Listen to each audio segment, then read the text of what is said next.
Good morning. This is Father Stephen Kelly from St. John's Church in Detroit.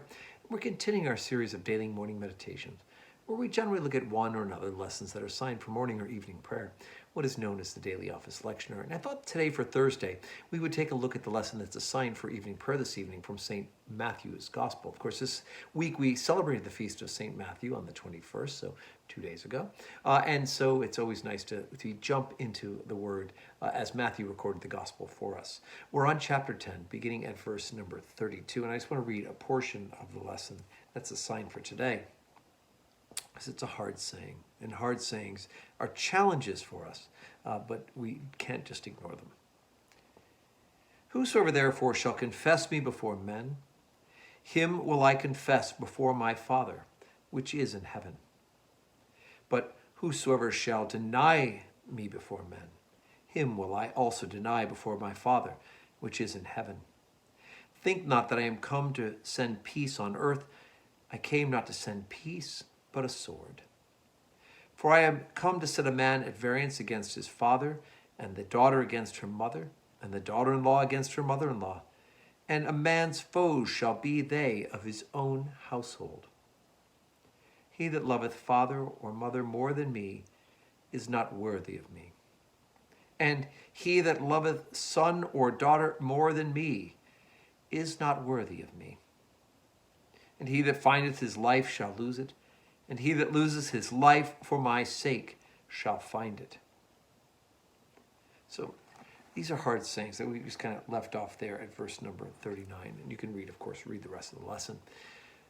These are hard sayings because, first of all, when we think of Jesus Christ, we think of peace, right?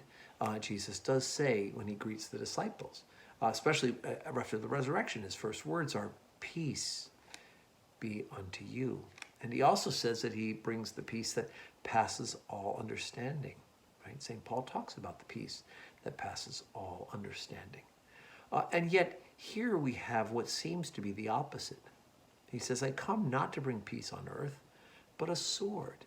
And then goes to talk about how there will be disagreements and variance. There'll be problems that are brought between father and mother and child, right? And against your son and your daughter, mother-in-law and daughter-in-law, because of the gospel. Now, does Jesus will this?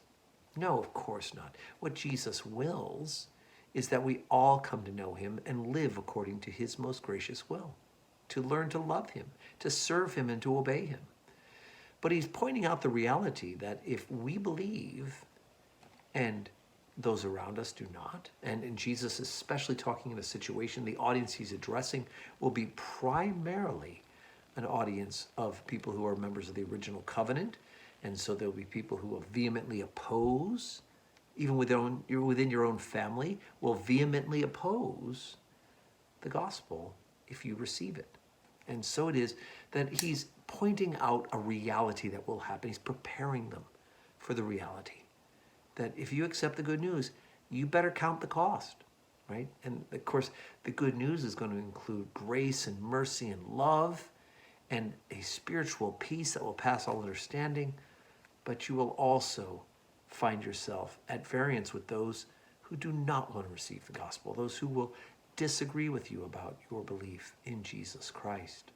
It's a reality, and it'll feel like a sword. Jesus doesn't want there to be unpeacefulness. He wants peace, right? Blessed are the peacemakers. But this is a reality that we have to count the cost of discipleship, right? We cannot love our parents more than we love Jesus, or our children more than we love Jesus. It doesn't mean we stop loving our parents or stop loving our children. Of course, we're going to love them, but we can't love them more. And what we can't love is our earthly life and being important and caught up in all the things of this world more than we love Jesus. Jesus must be first in our life. Good news, as we've heard elsewhere in the gospel, is seek ye first the kingdom of God and his righteousness, and all these things will be added to you. If you love Jesus, you will learn to love, and you will receive life and receive it more abundantly than what the world wants to give you, what your own selfish, sinful nature wants you to settle for. So at times it may not be peaceful, other times it'll be overwhelmingly joyful and peaceful. But we must be ready for both. And both situations, Jesus Christ is Lord. So today is Thursday, right? Hard sayings, but today's Thursday, we're going to pray. We're going to go to the altar at 9 o'clock for the Holy Communion service, and then, of course, evening prayer at 5 o'clock. And I pray that you will have a day full of blessings and that you will find peace in your heart with Jesus. Hope you have a blessed day.